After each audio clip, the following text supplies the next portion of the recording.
चलो बच्चों, good morning सारे बच्चों को। और बच्चे कैसे हैं आप लोग? उम्मीद है सारे बच्चे अच्छे होंगे।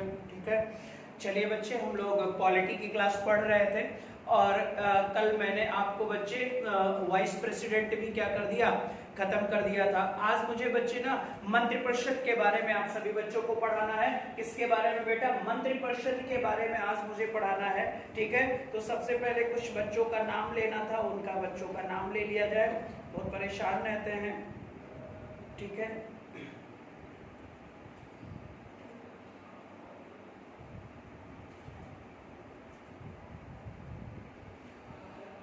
ठीक है। अजय कुमार भारती, सुनील यादव, करण सिंह रावत, मोनिका पटेल। ठीक है बच्चे, मोनिका पटेल हो गई। और अजय कुमार मौर्य है, पटेल आनंद वर्मा है, रवि पाल है, देवेश कुमार है, रामपाल है, पंकज कुमार है, आदित्य है, सृष्टि दुबे है, सृष्टि यादव है, अन्नू पांडे है, ब्रजेश विश्वकर्मा है अयोध्या। फिर बच्चे दिलीप विश्वकर्मा है, रोशनी पाल है, रवि यादव है। ठीक है बच्चे, रानी आनंद है, रेणु चौरसिया है, अंजलि मौर्य है, शीला मौर्य है बच्चे, आकांक्षा सिंह है, अनुज यादव है, छाया मौर्य है, हरिओम पांडे है, राज वर्मा है, राज यादव है, ब्रजेश हो गए बच्चे। ठीक है, अभी गुप्ता है, सालू सिंह राजपूत है, रेणु चौरसिया यादव, पंकज कुमार, पुनीत यादव, अंजलि वर्मा। ठीक है बच्चे, उसके बाद आपके सचिन मौर्य हैं। ठीक है, पूजा वर्मा है, राशु दुबे हैं, और बच्चे आपके सतीश सिंह हैं। बहुत सारे बच्चे हैं जो लगातार वीडियोस देख रहे हैं बच्चे। प्रगति सिंह है आपकी बच्चे, अनामिका सिंह है, अनामिका तिवारी है, आकांक्षा मिश्रा है, आकांक्षा सिंह है, आकांक्षा तिवारी है, आकृति सिंह है, प्रज्ञा सिंह है बच्चे, गौरी श्रीवास्तव हैं। ठीक है, बहुत सारे बच्चे लगे हुए हैं। और बस आप लोग बच्चे, रवि कनौजिया है, ब्रजेश विश्वकर्मा, बहुत सारे बच्चे हैं बच्चे जो लगातार देख रहे हैं वीडियोस को। और आप लोग बस ऐसे पढ़ते रहिए। विनोद कुमार है, रंजना सिंह है, अर्चना है, प्रगति है बच्चे। ठीक है, रूबी सिंह है, रूबी यादव है। ठीक है बच्चे, तो चलिए बच्चे, आप हम लोग बच्चे मंत्रिपरिषद के बारे में बात करेंगे। चलिए ठीक है, शुरू किया जाए बच्चे। मंत्रिपरिषद,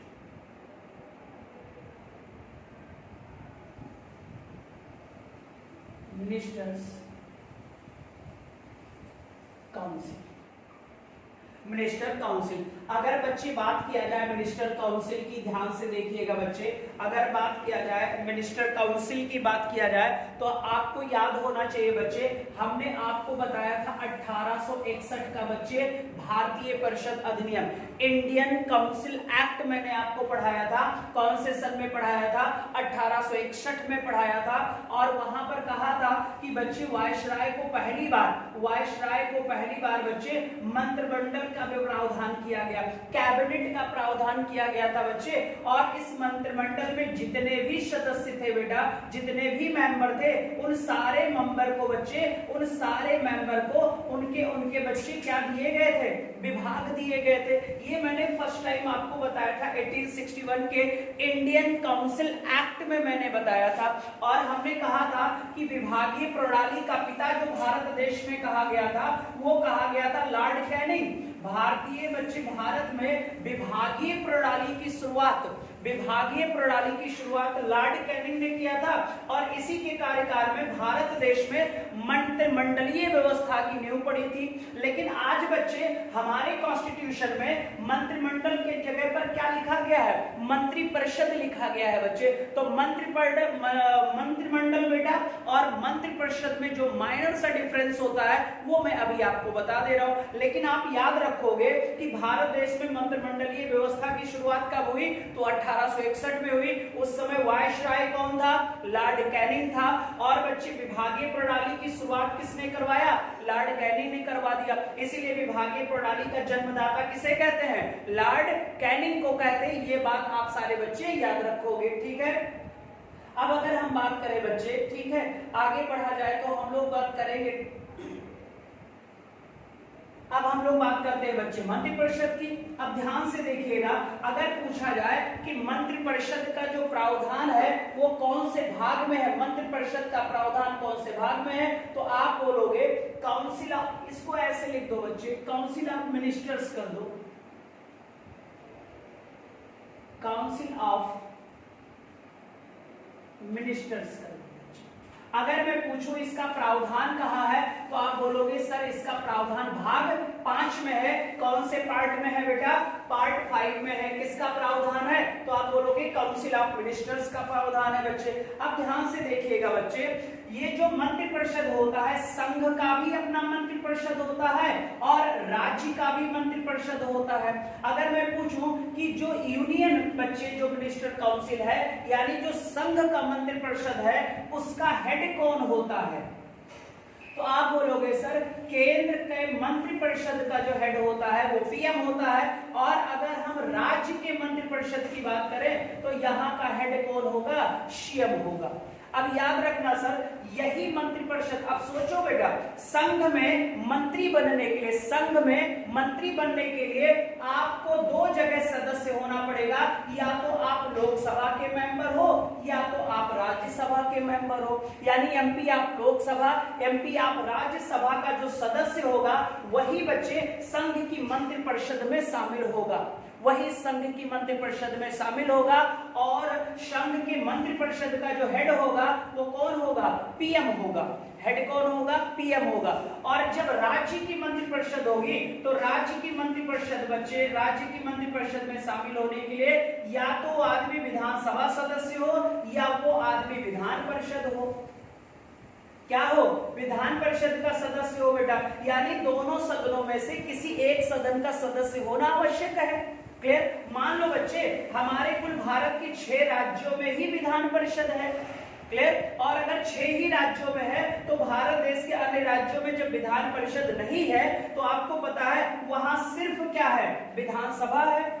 तो अगर आपको पता है सर विधान परिषद नहीं है तो आपको विधानसभा का चुनाव लड़कर सदस्य बनना होगा, फिर राज्य की मंत्रिपरिषद में आप शामिल हो जाओगे, लोकसभा राज्यसभा का चुनाव लड़ोगे, फिर संघ की मंत्रिपरिषद में शामिल हो जाओगे। अभी जैसे योगी आदित्यनाथ बच्चे उत्तर प्रदेश के मुख्यमंत्री हैं, उत्तर प्रदेश का जो मंत्रिपरिषद है उसके हेड है वो सीएम है। ठीक है? और आपको पता है सर वो इस समय विधान परिषद के सदस्य हैं, लेकिन जब वो मुख्यमंत्री बने थे तब वो किसी भी सदन के सदस्य नहीं थे। तो ऐसा भी प्रावधान है कि अगर कोई सदन का सदस्य ना हो तो 6 महीने के अंदर, कोई भी अगर सदन का सदस्य ना हो तो 6 महीने के अंदर उस व्यक्ति को किसी सदन का सदस्य बनना आवश्यक होता है, अन्यथा 6 महीने के बाद वो उस पद से हट जाएगा और कभी वो फिर मंत्रिपरिषद में शामिल नहीं हो पाएगा। ठीक है? तो हमें सबसे पहले यूनियन काउंसिल ऑफ मिनिस्टर्स पढ़ना है बच्चे, यानी केंद्र की पढ़ना है। ठीक है? चलो भाग 5 में है। पहली बार कब आया? 1861 आया, ये भी मैंने बता दिया। विभागीय प्रणाली की शुरुआत किसने की? ये भी मैंने बता दिया, लॉर्ड कैनिंग के कार्यकाल में हुई थी बच्चे। ठीक है? अब अगला क्वेश्चन होगा, ध्यान से देखिएगा। अगर मैं पूछूं कि मंत्रिपरिषद में कितने प्रकार के मंत्री होते हैं तो आप बोलोगे 3 प्रकार के मंत्री होते हैं। पहला होता है कैबिनेट मिनिस्टर्स,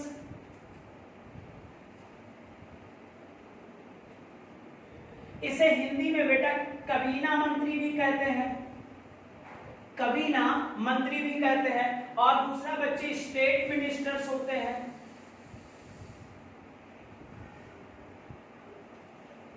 इन्हें राज्य मंत्री कहते हैं। लेकिन ये मत समझ लेना ये पर्टिकुलर किसी राज्य के, क्योंकि ये एमपी आप लोकसभा है और आपको पता है लोकसभा पूरे देश के लिए होते हैं बच्चे, अभी मैं बता दे रहा हूं। फिर बच्चे आपको पता है कुछ आपको पता है स्वतंत्र प्रभार के राज्य मंत्री होते हैं बच्चे, यानी इंडिपेंडेंट स्टेट मिनिस्टर्स होते हैं बच्चे, इंडिपेंडेंट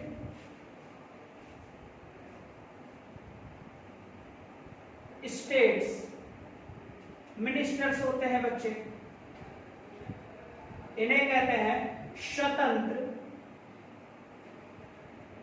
प्रभार राज्य मंत्री।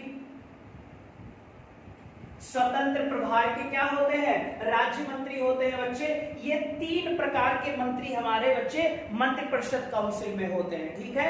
3 प्रकार, पहला कैबिनेट मिनिस्टर, दूसरा स्टेट मिनिस्टर, तीसरा इंडिपेंडेंट स्टेट मिनिस्टर, स्वतंत्र प्रभार राज्य मंत्री होते हैं बच्चे। कैसे होते हैं ये सारी चीज मैं अभी आपको बता रहा हूं।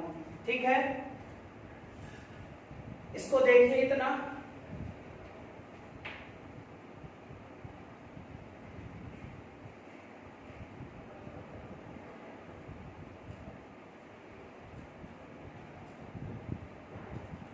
ठीक है बच्चे।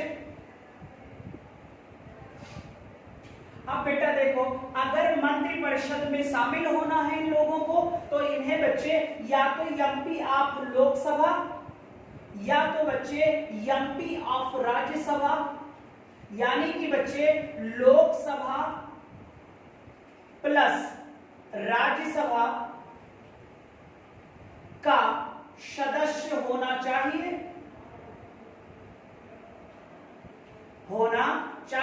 और लिख लेना बच्चे, अगर नहीं है तो 6 महीने के अंदर सदस्य बनना आवश्यक। सदस्य बनना क्या है? आवश्यक है। ये आप याद रखोगे बच्चे। अगर संघ की यूनियन बच्चे काउंसिल ऑफ मिनिस्टर में शामिल होना है केंद्र की, तो आपको पता है नरेंद्र दामोदर दास मोदी केंद्र के मंत्रिपरिषद के बच्चे क्या हैं? चीफ हैं, हेड है। तो उनमें देख लो सर, जैसे राजनाथ सिंह हो गए, निर्मला सीतारमण हो गई बच्चे, है ना। चलिए, अभी आपने देखा होगा बच्चे, 1 मिनट लगेगा, हमारी अर्थव्यवस्था गिरती ही चली जा रही है बच्चे। अर्थव्यवस्था में कोई सुधार हमारे यहाँ नहीं हो रहा है, यानी कि हम बच्चे -23.9% पर हम पहुंच गए हैं। दूसरी चीज बच्चे, आरबीआई के गवर्नर ने भी और आरबीआई के डिप्टी गवर्नरों ने भी कहा है कि भारत देश की जो इकोनॉमी है वो सबसे दलदल में है। कैसे सुधार होगा हमारे समझ में नहीं आ रहा है। हमारे प्रधानमंत्री साहब क्या है बच्चे? मोर को दाना खिला रहे हैं बैठकर, जैसे उनको पता ही नहीं। हमारी वित्त मंत्री आ रही है बच्चे, कह देती जीडीपी का गिरना एक्ट ऑफ गॉड है, जीडीपी के गिरना बोल दे रही है एक्ट ऑफ गॉड है। भगवान जी आए और हमारी जीडीपी गिराकर चले गए। अन्य देशों में भी तो भगवान है, किसी भगवान पर्टिकुलर इंडिया के लिए बने हुए हैं बच्चे, ठीक है। और दूसरा चीज है बच्चे, आप लोगों ने जो बेरोजगारी का मुद्दा उठाया था, इससे भी और परेशान है। कल भी देखा होगा बच्चे 9:09 पर बेहतरीन तरीके से लोगों ने विरोध प्रदर्शन किया बच्चे, क्लियर। तो ये जो चीजें होती, यानी कि कुल मिलाकर हमें ये कहना है सर कि हमें सरकार को जगाना है। आप जागो भाई, मैं आपको सत्ता में किस लिए लाता हूं। और मैं कहता हूं बच्चे कि ना, ये युवा है, युवा ने ही अगर तुम्हें बैठा दिया तो युवा ही तुम्हारी बैंड बजा देगा। और युवा, आपको पता है इस समय बच्चे युवाएं हमारे जग चुके हैं और जगना भी चाहिए सर। अगर आप अपने प्रतिनिधियों से अपने अधिकार की मांग ना कर पाओ तो फिर क्या फायदा तुम्हें जनता बनने से बेटा, है ना। तो ये जो चल रहा है सर, अब एक्ट ऑफ गॉड आ रहा है, ये हो रहा है बच्चे। आने वाला जो 4-5 साल होगा वो बहुत ही भयानक होगा और बहुत ही भयंकर होगा बेटा। और अभी भी बच्चे माना जा रहा है कि 3 से 4 करोड़ लोगों की नौकरियां जाएंगी, प्लस निजीकरण चालू है सर। मैं सही समझ पाता हूं, अगर सारे डिपार्टमेंट घाटे में ही हैं तो फिर आप इनको बेच क्यों रहे हो? बेच के बोला जा रहा है पैसे इकट्ठा कर रहा हूं, तो फिर पैसे इकट्ठा कर रहे हो तो पैसे जा कहां रहा है बेटा। एक चीज आज आपको बता दें, 1 मिनट लगेगा, ये तो आप लोगों ने लिख लिया होगा। हर भारतीय बच्चे, यानी भारत देश का लगभग बच्चे 1 अरब 35 करोड़ पॉपुलेशन है, ठीक है। हम बच्चे 100 रुपए में 30 रुपए भारत सरकार को देते हैं टैक्स के रूप में, याद रहेगा, चाहे डायरेक्ट दो और चाहे इनडायरेक्ट के रूप में। बच्चे 100 में 33 रुपए हम, आप बताओ सरकार को क्यों दे रहे हैं भाई? क्यों ले रहे हो आप हमसे 30 रुपए? फिर ये 30 रुपए लेना बंद कर दो अगर आप हमारे लिए कोई काम नहीं करना चाहते हो। आप तो प्लेन से घूम रहे हो, बड़ी बड़ी गाड़ियों से घूम रहे हो, कम से कम हम लोगों को भी तो यार साइकिल से चलने का मौका दो। तो ये चीजें आई बेटा। अब कभी कभी बच्चे बड़ा लग रहा है, और सही बात है सर, भुखमरी का तो शिकार हम हो ही रहे हैं। अब लोग कह दे रहे हैं बहुत अच्छा चल रहा है बच्चे, बहुत क्या, कुछ नहीं अच्छा चल रहा है सर। और हमारी गवर्नमेंट के पास जो फैक्ट बता दे बेटा, कोई भी ऐसे नीति भी नहीं है, कोई भी ऐसे प्रपोजल भी नहीं है जो आने वाले कल में हमारे इकोनॉमी को खड़ा भी कर सके। आप देख रहे हो बच्चे, रिलायंस कंपनी, इस बार रिलायंस का जो बच्चे प्रॉफिट रहा है 42,000 करोड़ रुपए रहा है बच्चे। इनका 1 साल का टर्नओवर रिलायंस का पहुंच गया 6 लाख करोड़ रुपए पहुंच चुका है बेटा। और बोला जा रहा है कि सब है बच्चे। आप बताओ, एक कंपनी 40,000 करोड़ रुपए का फायदा है, लोग कहते हैं कोरोना की वजह से बच्चे, कोरोना से पहले भी तो हमारी जीडीपी 4% चल रही थी, क्लियर हो जाएगा। लेकिन अगर यही जीडीपी बच्चे 2016-17 में देखा जाए तो 2017-17 में लगभग 7% था, यानी कि जब कोरोना आया तब तो हम 4% पर थे बेटा, और 4 से हम माइनस में चले गए। कोई बात नहीं सर, आप बताओ लगातार गिरावट ही तो आ रही है, यानी कोरोना काल से पहले भी तो जीडीपी में लगातार बच्चे डाउनफॉल चल रहा है, तो फिर आपने ऐसी क्यों योजनाएं नहीं बनाई कि इसको रोका जा सके। बच्चा लगता है ताली बजवा दे रहे हैं, कभी कहेंगे ये कर लो वो कर लो, नहीं सर, इकोनॉमी के बारे में सोचना ही पड़ेगा, क्योंकि अर्थव्यवस्था खराब हो गई, अर्थव्यवस्था का विनाश होगा तो मार्केट से रोजगार चला जाएगा। गवर्नमेंट कितने लोगों को सरकारी नौकरी देगा बच्चे, कम से कम रोजगार तो उत्पन्न करना पड़ेगा। तो बहुत सारी चीजें आरबीआई भी हाथ खड़े कर लिया है, कुछ नहीं है ना, तो ये दिक्कतें आएंगी और आने वाले कल में आप लोग भी बच्चे बहुत दिक्कतों का सामना करना पड़ेगा। कुछ अच्छा नहीं हो रहा है, मीडिया वाले भी चीजों को बच्चे हाईलाइट नहीं कर रहे हैं, सोच रहे हाईलाइट करेंगे तो फिर हमारी दलाली कहां से मिलेगी, सब परेशान है बेटा, ठीक है। तो चीजों को समझना चाहिए, और बेटा अधिकार जनता को चाहिए बच्चे, हर पल जनता को एहसास दिलाना चाहिए कि गवर्नमेंट को एहसास दिलाना चाहिए, सरकार को लगना भी चाहिए कि हम जनता से हैं, जनता हमसे नहीं है, यही बच्चे चलना चाहिए। अब आरबीआई ने भी हाथ खड़े कर लिए, भाई कुछ नहीं है मेरे पास, तो फिर यार आप लोग करोगे क्या, फिर करने के लिए क्यों इतनी मोटी मोटी पगारें क्यों ले रहे हो बैठकर। चलो फिलहाल कोई बात नहीं सर, वही पढ़ने जा ही रहे हैं हम लोग, है ना, यही सारे बंदे हैं बच्चे जो हमारे देश के लिए खतरनाक खेल खेल रहे हैं। एक बच्चे एसएससी का पेपर देने के लिए मिनिमम क्वालिफिकेशन होना चाहिए, बैंक का पेपर देने के लिए, सिविल का पेपर देने के लिए, लेकिन भारत देश का प्रेसिडेंट बनने के लिए कोई भी एजुकेशनल क्वालिफिकेशन नहीं चाहिए, नेता बनने के लिए कोई भाई इन लोगों ने अपने अकॉर्डिंग तो ही कॉन्स्टिट्यूशन को ढाल रखा है, मजे तो यही लोग ले रहे हैं बच्चे। अभी एक रूल बन जाए कि मिनिमम, जैसे राष्ट्रपति को बच्चे मिनिमम 50% वोट पाना चाहिए, ऐसे ही बच्चे सारे सदस्यों को कह दिया जाए कोई भी चुनाव हो मिनिमम 50% वोट आपको पाना चाहिए। अभी देखो सर, सब लेवल पे आ जाएंगे, सब वर्किंग मैन बन जाएंगे, 50% बच्चे वोटिंग सिस्टम हर जगह लागू कर देना चाहिए, लेकिन उस पद के लिए लगाकर बैठे हैं जो भारत देश में पद ही नाम मात्र का है, ठीक है, और जितने भी पावर वाले पद हैं बच्चे तो इसको नहीं रख रखा है। तो यही सारी चीजें हैं बच्चे, कभी कभी बड़ा अजीब लगता है कि क्या होगा देश के लोगों का बच्चे, है ना। चलिए अभी तो बस एक मुद्दा रहता है सर, बस हिंदू मुस्लिम हो जाता है हमारे देश में, और एक तो चीन और पाकिस्तान के पीछे पड़े हुए हैं, बस यही बंदे कर रहे हैं। न्यूज खोल लो बच्चे सीधा सा, आज चीन ने 2 लोगों पर हमला किया, अरे भाई ये भी बताओ आज जीडीपी 3% उठ गई या उठ गई 3% गिर गई, आज 30,000 लोगों को रोजगार दे दिया गया, ये ऐसी न्यूज आती ही नहीं बच्चे। तो चलो उन्हीं चाचा जी लोगों को पढ़ना है बच्चे। अब हमने कहा कि मंत्रिपरिषद का प्रधान प्रधानमंत्री होता है, लेकिन राज्य की मंत्रिपरिषद का प्रधान सीएम होता है बच्चे। हमने कहा मंत्रिपरिषद में 3 प्रकार के मंत्री होते हैं, एक कैबिनेट मंत्री होता है और एक राज्य मंत्री होता है, एक स्वतंत्र प्रभार के होते हैं। तीनों में हम आपको बच्चे क्या बता दें, डिफरेंस बता दें, ध्यान से सुनना। जैसे भारत देश में कुछ बच्चे बड़ा मंत्रालय होता है, जैसे बड़े मंत्रालय में जैसे बच्चे गृह मंत्रालय हो गया, शिक्षा मंत्रालय, अब तो बच्चे एचआरडी मंत्रालय भी खत्म हो गया है, विदेश मंत्रालय,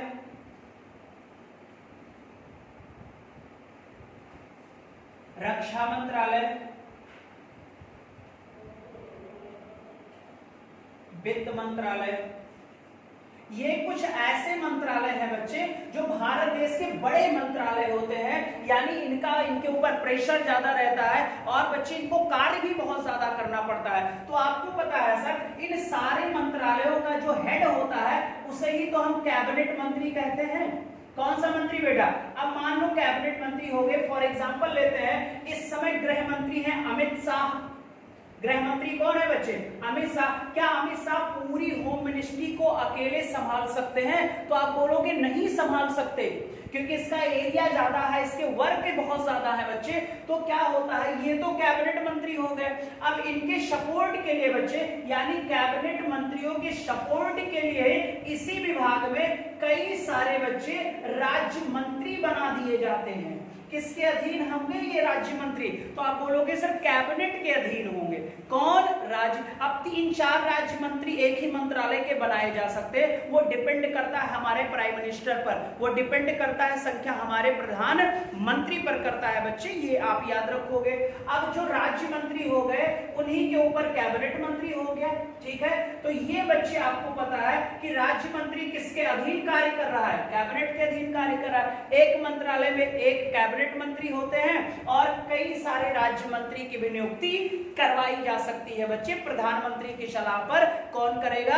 राष्ट्रपति करेगा, ठीक है। ये तो बड़े मंत्रालय की कहानी हो गई बच्चे, है ना। तो आप बोलोगे सर बड़े मंत्रालय का जो कैबिनेट होता है उसी के नीचे कुछ राज्य मंत्री भी नियुक्त हो जाते हैं।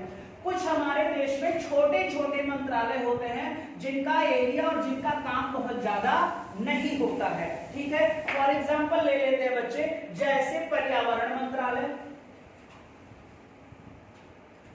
ये छोटे मंत्रालय होते हैं सर,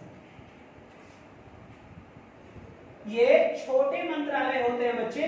पर्यावरण मंत्रालय हो गया, खेल कूद मंत्रालय हो गया, खेलकूद मंत्रालय हो गया। अब ये जो खेलकूद मंत्रालय हो गया ये छोटे छोटे मंत्रालय है बच्चे। तो छोटे छोटे मंत्रालयों के लिए फिर हमारी सरकार जो है वो कैबिनेट मंत्री नहीं बनाती, तो वो डायरेक्ट क्या कर देती है, एक छोटे लेवल का मंत्री कर देती है बच्चे, जिसे हम कहते हैं स्वतंत्र प्रभार, स्वतंत्र प्रभार राज्य मंत्री। यानी कि आप ये कहोगे सर कि जो स्वतंत्र प्रभार का राज्य मंत्री होता है इसके ऊपर कोई कैबिनेट मंत्री कार्य नहीं करता, और स्वतंत्र प्रभार के मंत्री बच्चे छोटे छोटे मंत्रालयों के हेड होते हैं। हमने कहा गृह मंत्रालय का हेड कौन होगा, तो आप बोलोगे गृह मंत्री। क्या उनके सपोर्ट के लिए राज्य मंत्री आएंगे, तो आप बोलोगे यस सर, कई सारे राज्य मंत्रियों को नियुक्त किया जा सकता है, लेकिन डिपेंड करता है किस पर, प्रधानमंत्री पर। यहाँ पर हमने कहा कुछ छोटे छोटे डिपार्टमेंट होते हैं जिनको बच्चे चलाने के लिए हम कैबिनेट ना बनाकर राज्य मंत्री को नियुक्त कर देते हैं और उन्हें हम स्वतंत्र कर देते हैं, उनके ऊपर कोई भी कैबिनेट कार्य नहीं करती है, कोई भी कैबिनेट कार्य नहीं करती। क्लियर बेटा? अब बताओ समझ में आ गया ना, कैबिनेट मंत्री, राज्य मंत्री और स्वतंत्र प्रभार का मंत्री। पक्का है? बड़े मंत्रालयों के लिए कैबिनेट और उनके अधीन 2-3 बच्चे राज्य मंत्री भी हो सकते हैं, जैसे वित्त मंत्री है निर्मला सीतारमण, और वह राज्य मंत्री है मेरे ख्याल बच्चे आपके अनुराग ठाकुर। राज्य मंत्री हो गए तो अनुराग ठाकुर किसके नीचे काम कर रहे हैं, निर्मला सीतारमण के लिए काम कर रहे हैं बच्चे, ठीक है। लेकिन अगर पर्यावरण मंत्री को देखा जाए, खेलकूद मंत्री को देखा जाए, तो उनके आगे लिखा रहता स्वतंत्र प्रभार मंत्री बेटा, यानी उनके ऊपर कोई भी कैबिनेट कार्य नहीं करती है। क्लियर? अब बताओ यहां तक डन है सारे बच्चों को?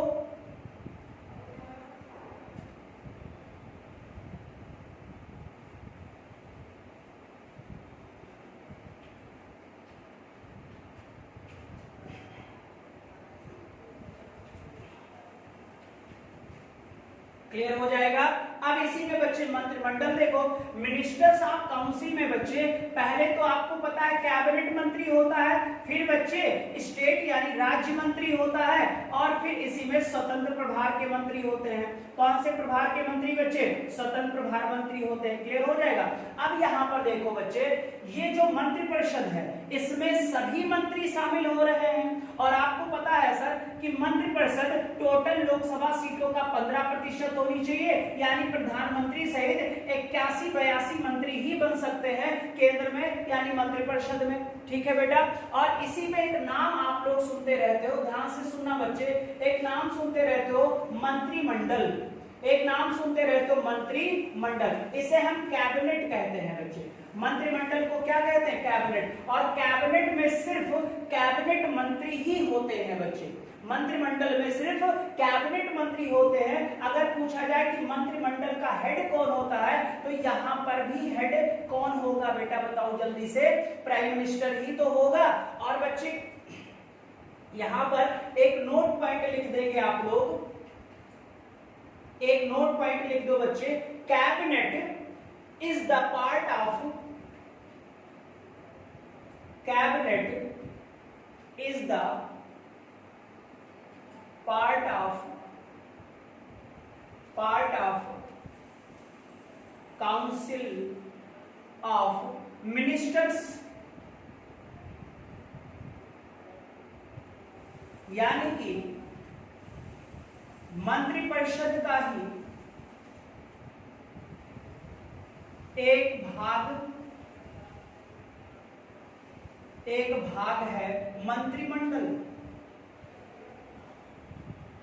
और अगर पूछा जाए कि मंत्रिमंडल में सिर्फ कौन लोग होते हैं बच्चे, तो सिर्फ आप बोलोगे सर कैबिनेट मंत्री होते हैं। मंत्रिमंडल में सिर्फ कैबिनेट मंत्री होते हैं और मंत्रिपरिषद में ये तीनों मंत्री होते हैं बेटा। मंत्रिपरिषद में ये तीनों मंत्री होते हैं। तो आपको देख रहे हो सर कि जो मंत्रिमंडल होता है, मंत्रिमंडल में बच्चे कैबिनेट मंत्री मान लो 20 हो गए।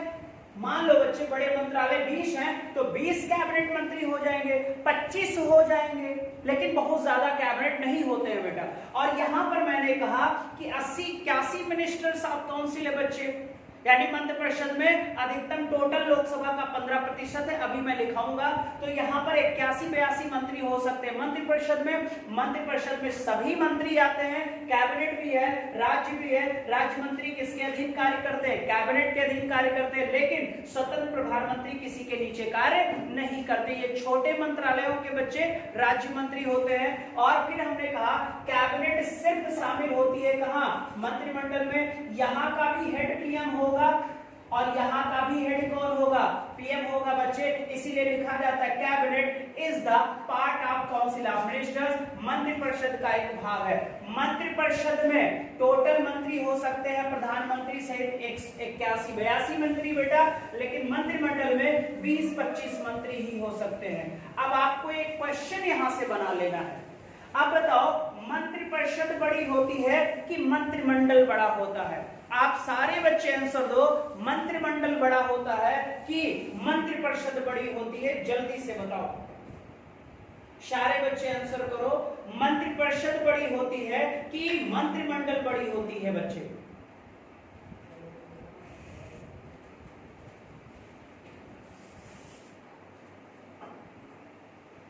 मंत्रिपरिषद बड़ी होती है कि मंत्रिमंडल? फिर मैं पूछूंगा कि मंत्रिपरिषद का एक भाग है जो जाना जाता है मंत्रिमंडल। मंत्रिमंडल में सिर्फ कौन से मंत्री शामिल होते हैं? कैबिनेट मंत्री, बड़े मंत्रालयों के मंत्री। फिर बच्चे मैंने कहा मंत्रिपरिषद में कितने प्रकार के मंत्री होते हैं? 3, 1, 2, 3 बच्चे। मंत्रिपरिषद की संख्या कुल लोकसभा सीटों का कितना परसेंट? 15%, प्रधानमंत्री सहित। बट मंत्रिमंडल में सिर्फ बच्चे कैबिनेट की संख्या 20, 25, 18, 16, जो प्रधानमंत्री चाहे बेटा। हो सकता है एक ही मंत्री को 2 विभाग दे दे, 2 मंत्रालय दिया जा सकता है बच्चे, या एक ही मंत्री बच्चे एक विभाग में कई सारे कैबिनेट भी बना सकते हो, डिपेंड करता है प्रधानमंत्री पर। तो मिनिस्टर ऑफ काउंसिल में मेंबर ज्यादा होंगे और मंत्रिमंडल में मेंबर कम। मंत्रिमंडल का भी हेड पीएम और मंत्रिपरिषद का भी हेड कौन होगा? पीएम होगा बेटा। ठीक है, चलो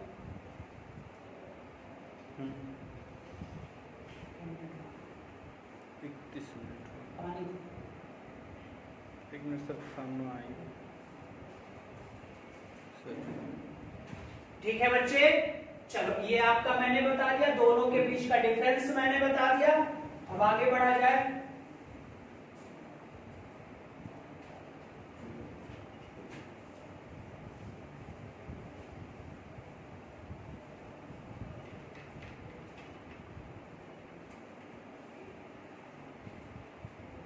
ठीक है बच्चे, यहां तक बताओ सारे बच्चों को समझ में आ गया कि नहीं आ गया?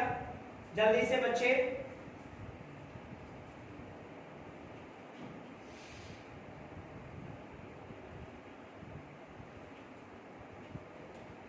चलिए अब यहां पर हम लोग अनुच्छेद पढ़ लेते हैं, जो 2-3 बहुत इंपॉर्टेंट अनुच्छेद हैं। अब यहां पर बच्चे आप लिखोगे अनुच्छेद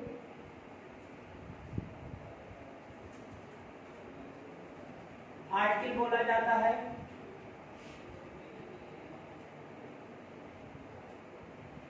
और यहां पर हम लोग सबसे पहले आर्टिकल 74 को पढ़ेंगे बच्चे कि राष्ट्रपति की सहायता और सलाह के लिए राष्ट्रपति की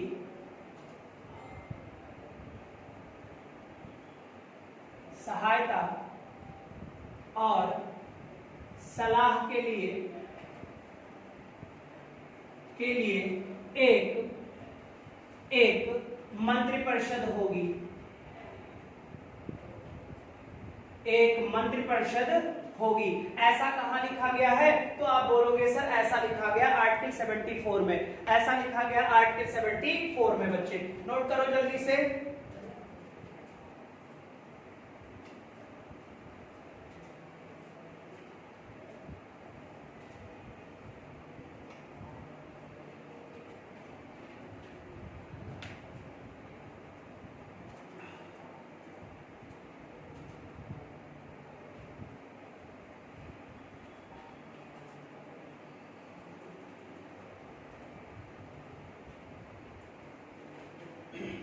इंग्लिश में भी लिख लेना, there shall be a council of ministers of union government, ministers of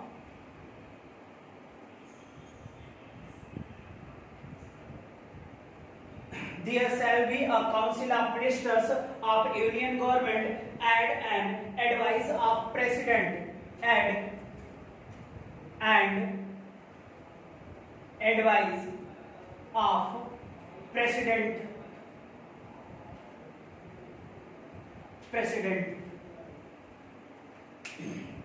राष्ट्रपति की, मैं ध्यान से सुनना बेटा, यहां से सुनना। हमने जब राष्ट्रपति पढ़ाया था तो हमने कहा था कि बच्चे राष्ट्रपति सभी मंत्रियों की नियुक्ति करता है और राष्ट्रपति बच्चे सारा कार्य अपने अधीनस्थ अधिकारियों के माध्यम से करवाता है, यानी सारा का सारा काम राष्ट्रपति बेटा मंत्रिपरिषद की ही सलाह पर तो कर रहा था। तो यहाँ पर लिखा गया आर्टिकल 74 में राष्ट्रपति की सहायता और सलाह के लिए एक मंत्रिपरिषद होगी। There shall be a council of ministers of union government and advice. बच्चे क्लियर हो जाएगा, यानी सहायता और सलाह देने की बच्चे किसको देगी? प्रेसिडेंट को देगी। ये बात आप याद रखोगे बच्चे, ठीक है? याद रखेंगे बच्चे। अगर आपको याद होगा सर, तो जब मैंने आपको बच्चे पढ़ाया था वहां पर, तो हमने कहा था कि बच्चे हमने एक चीज आपको बताया था बच्चे कि जो राष्ट्रपति है वो किसकी सलाह पर कार्य करता है। और मैंने न्यायपालिका जब आपको पढ़ाया था बच्चे, राष्ट्रपति का जुडिशियल पावर जब हमने पढ़ाया था, तो वहां पर एक चीज मैंने कहा था कि कोई भी कार्य होगा तो ये बिना मंत्रिपरिषद की सलाह से नहीं कर सकता। कोई भी कार्य होगा तो मंत्रिपरिषद की सलाह से नहीं होगा। और मैंने वहीं पर याद होगा लिखाया था कि 42वां संविधान संशोधन 1976 द्वारा राष्ट्रपति आपकी प्रधानमंत्री इंदिरा गांधी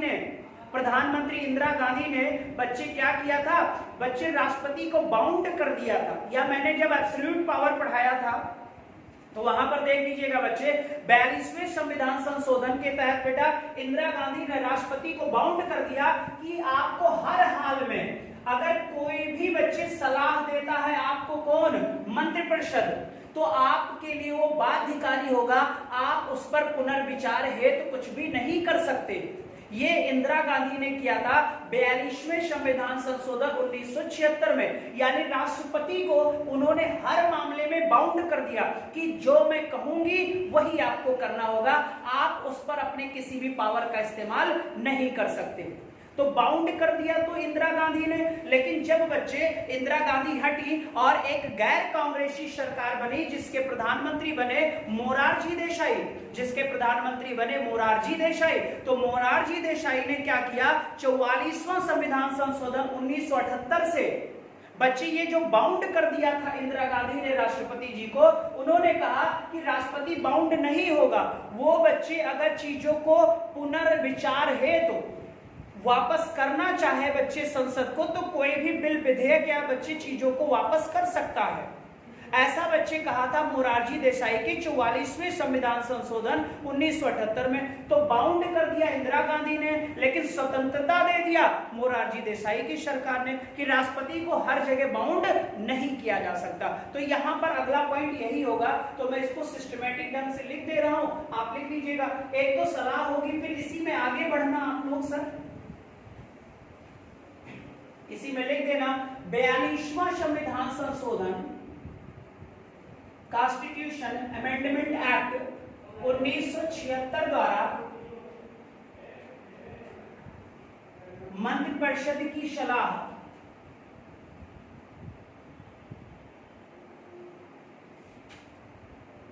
मंत्रिपरिषद की सलाह मानने को बाध्य कर दिया गया। किसको कर दिया गया? राष्ट्रपति को कर दिया। और ये किस प्रधानमंत्री के कार्यकाल में हुआ? तो श्रीमती इंदिरा गांधी के कार्यकाल में हुआ। फिर आया बच्चे 44वां कॉन्स्टिट्यूशनल अमेंडमेंट एक्ट 1978, और यहां पर कहा गया कि वो पुनर्विचार हेतु किसी भी विधेयक को वापस कर सकता है, पुनर्विचार हेतु बच्चे भेज सकता है। राष्ट्रपति किसी मामले को बिल भी लिख देना,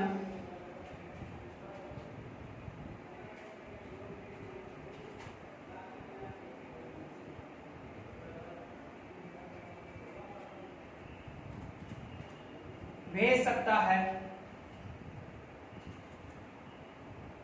कहां? संसद में भेज सकता है किसी बिल को या किसी मामले को बच्चे, ठीक है। पुनर्विचार हेतु बच्चे रिकंसिडरेशन,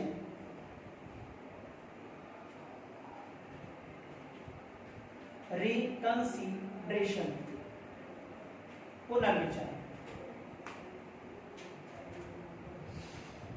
ये दो आर्टिकल याद रखिएगा। इंदिरा गांधी के कार्यकाल में बाउंड हुआ। यहां पर पीएम था बच्चे मोरारजी देसाई,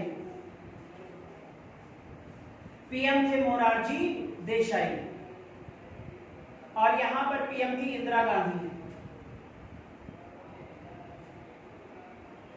पीएम कौन थी? इंदिरा गांधी, ठीक है बच्चे, इसे नोट कर लिया होगा।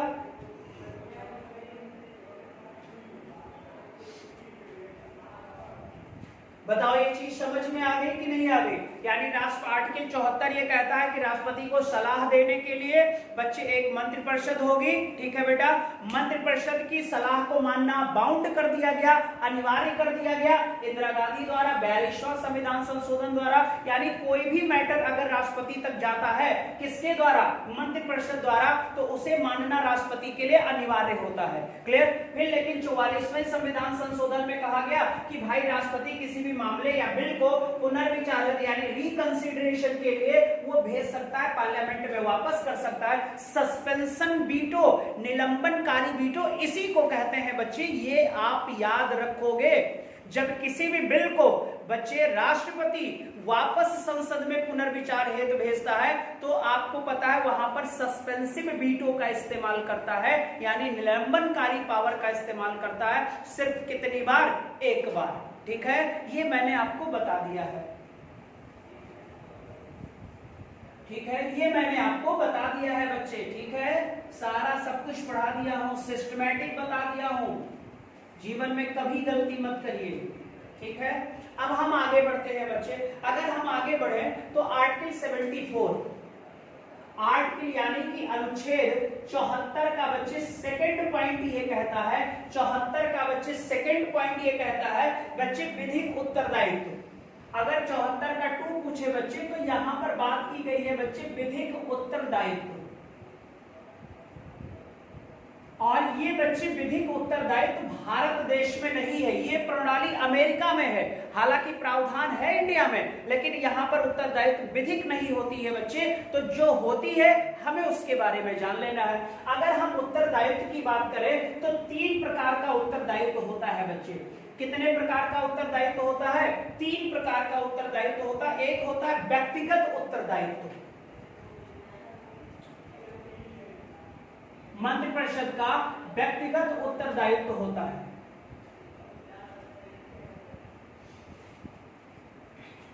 व्यक्तिगत उत्तरदायित्व होता है। दूसरा सामूहिक उत्तरदायित्व होता है बच्चे।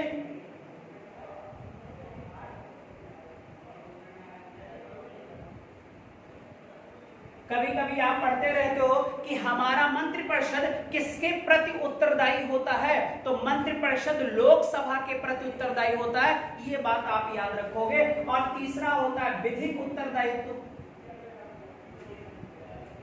यानी मंत्रिपरिषद के कितने उत्तरदायित्व की बात की गई है, तो आप बोलोगे सर 3 उत्तरदायित्व की बात की गई है, लेकिन हमारे यहाँ विधिक उत्तरदायित्व बच्चे नहीं है। ये फिलहाल सिस्टम कहाँ चलता है? अमेरिका में चलता है बच्चे, ठीक है।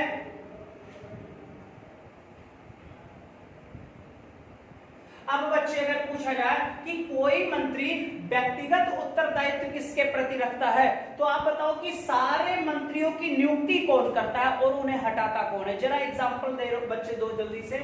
मैंने क्वेश्चन किया कि सारे मंत्रियों की नियुक्ति और उनको हटाने का कार्य भारत में कौन करता है। केंद्र की बात कर रहा हूं, राज्य की बात नहीं कर रहा, जल्दी से बोलो। सभी मंत्रियों को बच्चे नियुक्त करने का अधिकार और बच्चे उन्हें रिमूव करने का अधिकार किसका होता है, किसका राइट होता है, बोलो जल्दी से। तो आप बोलोगे सर नियुक्त करने का अधिकार और उसे हटाने का अधिकार किसका होता है, राष्ट्रपति का होता है। लेकिन सलाह की बात अगर किया जाए तो प्रधानमंत्री सलाह देता है अन्य मंत्रियों की नियुक्ति में, ठीक है। और अगर हम सामूहिक उत्तरदायित्व की बात करें सारे मिनिस्टर काउंसिल के, अलग अलग नहीं बच्चे, तो आपको पता है सर ये लोकसभा के प्रति उत्तरदायी होते हैं। अब यार ये क्यों होते हैं सर, ये समझ लो भाई। भारत देश एक लोकतांत्रिक देश है और भारत देश में जनता की सरकार चलती है, यानी सरकार जो बनाने का कार्य होता है वो जनता करती है। और जनता के सदन को क्या कहा जाता है भाई, आप बताओ जल्दी से। जो जनता का सदन होता है उसे ही तो हम लोकसभा कहते हैं। और बच्चे उसी की सरकार रहती है जिसे लोकसभा में क्या मिला रहता है, बहुमत। क्या मिला रहता है, बहुमत। अगर लोकसभा में बहुमत नहीं होगा तो क्या सरकार होगी, और सरकार को ही तो हम मंत्रिपरिषद कहते हैं बेटा, सरकार ही तो मंत्रिपरिषद होती है।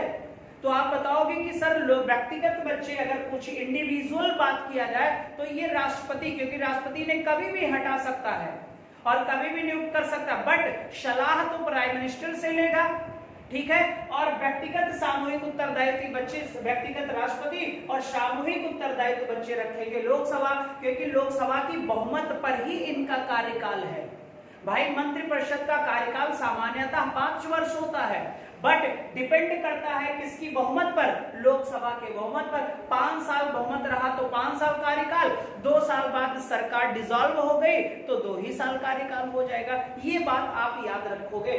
मिनिमम बच्चे अगर लोकसभा का कार्यकाल पूछे तो बच्चे आप याद रखना सर मिनिमम डिपेंड करता है बहुमत पर, और मैक्सिमम तो आप बोलोगे 5 वर्ष कार्यकाल होता है, ठीक है। इतनी बात समझ में आ गई होगी। तो हमारा आर्टिकल 74(2) कहता है बच्चे विधिक उत्तरदायित्व, और उत्तरदायित्व की संख्या 3 होती है। विधिक उत्तरदायित्व भारत में नहीं है, अमेरिका में है, लेकिन भारत में 2 उत्तरदायित्व है, व्यक्तिगत और सामूहिक। अभी मैं आगे लिखाऊंगा बच्चे, ठीक है। अब हम लोग आगे बढ़ते हैं बच्चे। अब जब हम आगे बढ़ेंगे सर तो आर्टिकल 75 की बात करेंगे।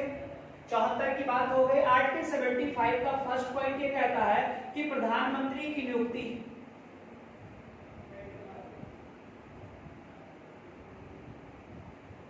प्रधानमंत्री की भारत देश में क्या होती है, निर्वाचन होता है कि नियुक्ति होता है बच्चे, अपॉइंटमेंट बाय प्रेसिडेंट।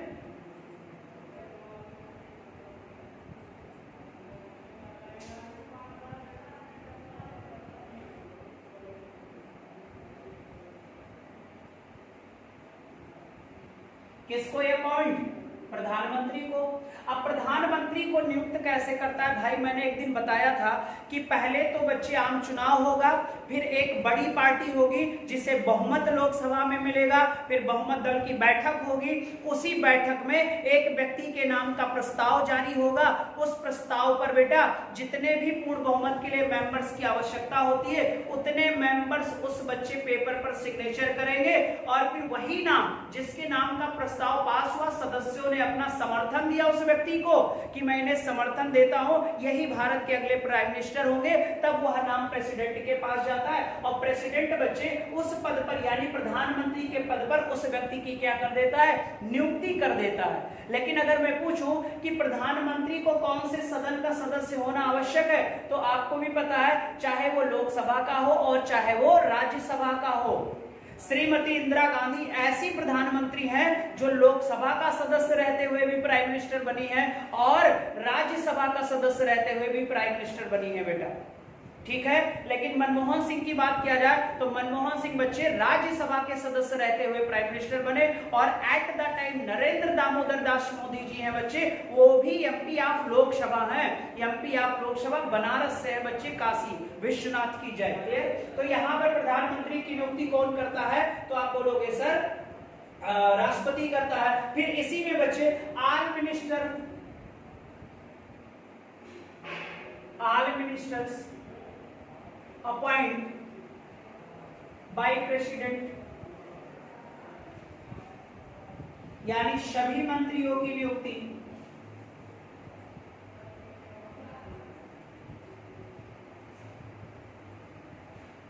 कौन करेगा, राष्ट्रपति। लेकिन यहां पर एक पॉइंट बढ़ा लेना कि एक सलाह किससे लेगा, तो आप बोलोगे सर राष्ट्रपति सलाह लेता है किससे, प्राइम मिनिस्टर से, यानी प्रधानमंत्री सलाह देता है बच्चे कि किस किस को अपने मंत्रिपरिषद में शामिल कर रहा है।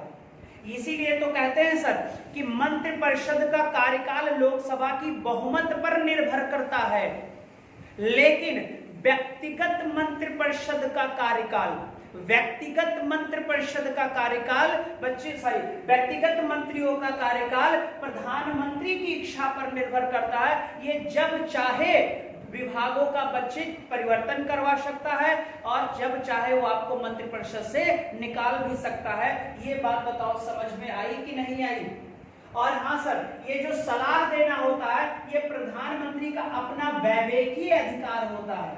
प्रधानमंत्री का अपना क्या होता है, वैवेकीय अधिकार होता है कि कितने मंत्रियों को और कौन से मंत्री को।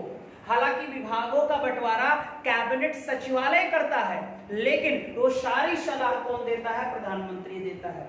ठीक है, इतनी बात बताओ समझ में आ गई कि नहीं आ गई, सारे बच्चे एक साथ बोलो।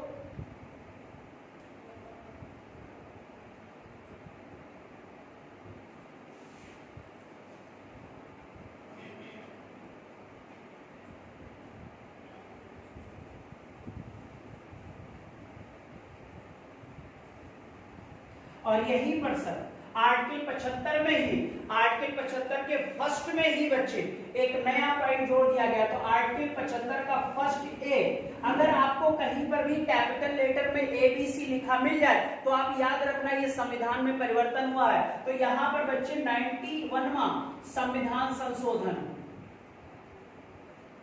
बहुत इंपॉर्टेंट पॉइंट है बेटा, 91वां संविधान संशोधन 2003। भारत के प्रधानमंत्री थे पंडित अटल बिहारी वाजपेयी थे बच्चे। यहां पर सर क्या किया गया, संशोधन करके प्रावधान कर दिया गया बच्चे कि अधिकतम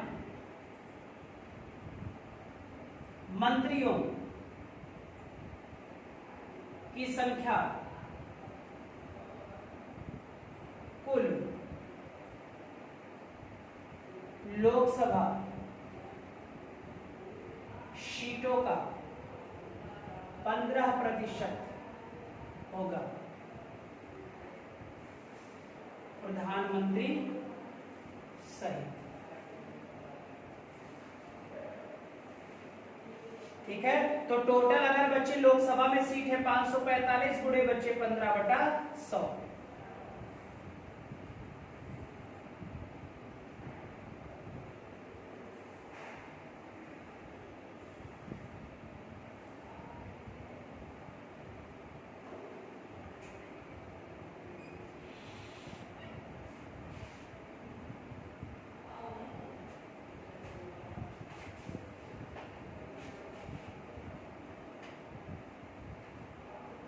ठीक है बच्चे, लगभग बच्चे 81 मंत्री हो सकते हैं, लगभग कितने 81 मिनिस्टर हो सकते हैं, किसको लेकर बच्चे, प्रधानमंत्री सहित बेटा। ठीक है,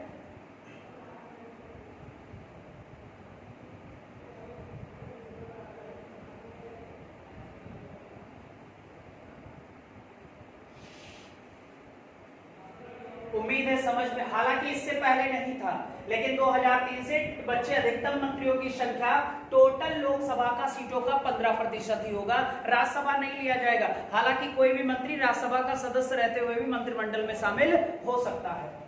ठीक है,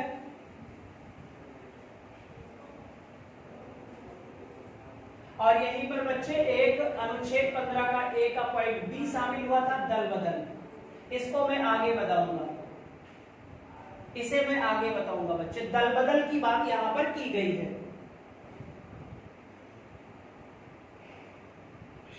ठीक है। फिर अगला होगा 75 का 2, विधिक उत्तरदायित्व की बात करता है।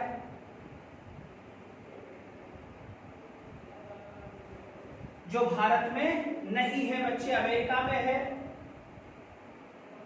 75(3) बच्चे कहता है सामूहिक उत्तरदायित्व।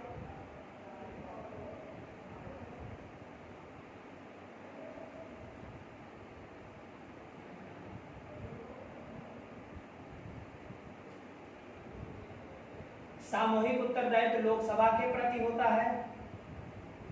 सामूहिक उत्तरदायित्व किसके प्रति होता है? लोकसभा के प्रति उत्तर होता है।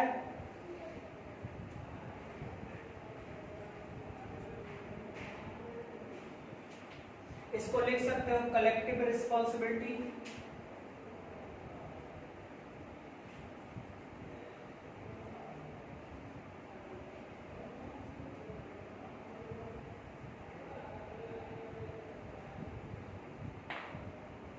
व्यक्तिगत उत्तरदायित्व की बात करता है, और व्यक्तिगत उत्तरदायित्व हमने अभी बताया कि किसके प्रति होता है? राष्ट्रपति के प्रति। यानी व्यक्तिगत उत्तरदायित्व बच्चे इसी में आ जाएगा बच्चे, ठीक है। यहां पर ये उल्टा हो जाएगा। शपथ, ओथ की बात करता है, और शपथ दिलाने का काम सारे मंत्रियों को किसका होता है? राष्ट्रपति का होता है।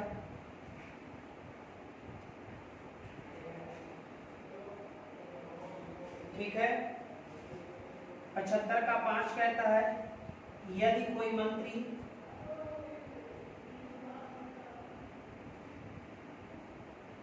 कोई मंत्री किसी सदन का सदस्य ना हो तो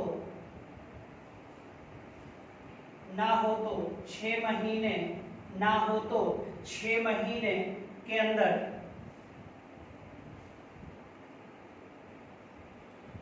सदस्य कहाँ का? सदन का बनना अनिवार्य। सदन का सदस्य बनना क्या है? अनिवार्य है बच्चे। 6 महीने के अंदर अगर कोई मंत्रिपरिषद में शामिल हो जाता है, किसी भी सदन का सदस्य ना हो बच्चे, ठीक है। एक इसमें और बढ़ा लीजिएगा,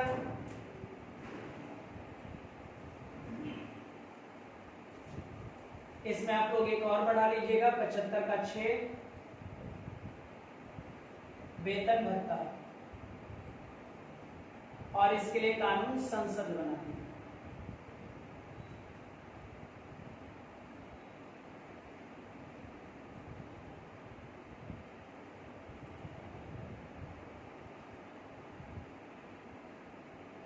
और अभी देखा होगा बच्चे 40% इन लोगों ने अपना वेतन भत्ता बढ़ा लिया फिर से, ठीक है। तो ये नोट कर लीजिएगा बच्चे, और आज के लिए बस इतना ही क्लास रखूंगा, ठीक है। कल बच्चे हम लोग जो इसमें आगे है प्राइम मिनिस्टर कल हम लोग पढ़ लेंगे। प्रधानमंत्री को पढ़ना अनिवार्य होता है, प्रधानमंत्री का सारा कार्य बता दूंगा, फिर ये चैप्टर लगभग क्या हो जाएगा? समाप्त हो जाएगा, फिर आगे बढ़ेंगे बच्चे, ठीक है। और बाकी क्वेश्चन देखो, अब मैं 2 डेज कराऊंगा, ठीक है बच्चे। क्वेश्चन की संख्या 2 या 3 डेज कर दूंगा, और थ्योरी की क्लास 3-4 डेज कर दूंगा, ठीक है। चलो बच्चे, बाय बाय, टेक केयर बेटा। सारे बच्चे उम्मीद है अच्छे होंगे। चलो बस ऐसे लगे रहो, लाइक शेयर जरूर कर दिया करो बच्चे, बस इतना ही आप लोगों का काम है, ठीक है। चलो बेटा, बाय बाय, टेक केयर बच्चे, बाय बच्चे।